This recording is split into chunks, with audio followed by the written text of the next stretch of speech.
Padres, Cubs, pregame thoughts, series finale tonight.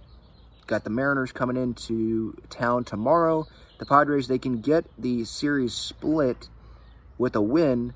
But even if the Padres win today, are we going to be that encouraged by the team after today? Like, just based on the trend of things, tonight they're due for their really good night offensively. Score 6 runs or score 9 runs. Like, that's what they're due for. You look at the last 6 games, it's up and then it's down. It's up and then it's down. It's up and then it's down. Scoring 6 runs, next night doing nothing. Scoring 9 runs, next night doing nothing. Can't come through with runners in scoring position.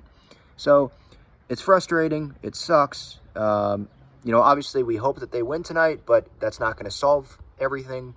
And I'll talk about it more. I'll do a show tomorrow on the Bogaerts stuff and the Soto comments. Post-game reaction, obviously, after the game.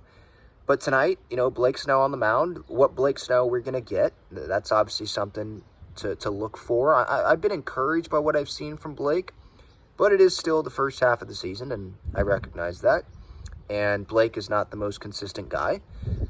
But you need Blake to be consistent tonight, because you don't want to drop 3 out of 4 to the Cubs after already losing a series to the Cubs earlier in the year. Kyle Hendricks, this is a guy, like I was talking about with the trends, like, you would think tonight's a night where the Padres offense goes off, but Kyle Hendricks is on the mound, and this is kind of a guy where it's like, well, no, this could be a night where the Padres offense really struggles, because Kyle Hendricks is a guy that's not a high-velocity guy, and maybe the Padres were thrown off by that. Or they just treat it like batting practice. That we obviously hope that's what happens. My Underdog Fantasy pick for today, I'm going to go with Juan Soto. I'm going to go higher on, I believe it's 1.5 hits, runs, RBI, just combined. So I'm going to go higher on that.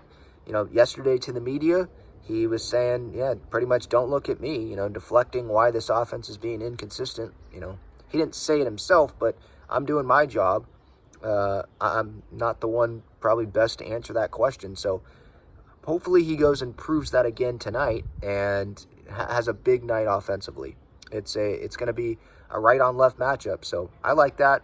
Odor, he is back in the lineup tonight for the Padres. Obviously, it's good because we thought that, when he was practically falling into second base on Friday, we thought, like, the worst, like this guy was going to be out for weeks, but he's back. But hopefully he's not coming back too soon, because you don't want him to get hurt again. And then Bogaerts, right, we don't know Bogaerts, he told the media today, I guess, in the clubhouse before batting practice, that he doesn't think he's going to have to go on the IL. He doesn't think surgery is going to have to be something, just to fix this long term. He hopes to be in there tomorrow. If he's not in there tomorrow, might as well put him on the IL. Backdate it. He's not playing well offensively.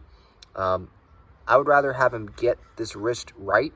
And according to him, it seems like the wrist will get right with some time off, with some rest, and he can't give it a go tonight.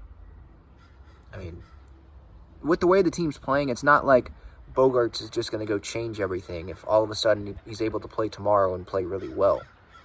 Like, I would, especially with him struggling, I would just put him on the IL for however many more days it has to be. What would it be? It would, because there's a couple more off days coming up, so it's not like he'd miss a huge amount of games. They do have Manny back, and they do have Brandon Dixon, who's actually doing okay, that can go play first base if they want to have Crony play second base, and they're going to have Kim play short. You can have Carpenter play first. You could have Alfonso Rivas, who got a hit, I think, the other day. You could have him play first. Especially with Bogaerts struggling. He's not lighting the world on fire.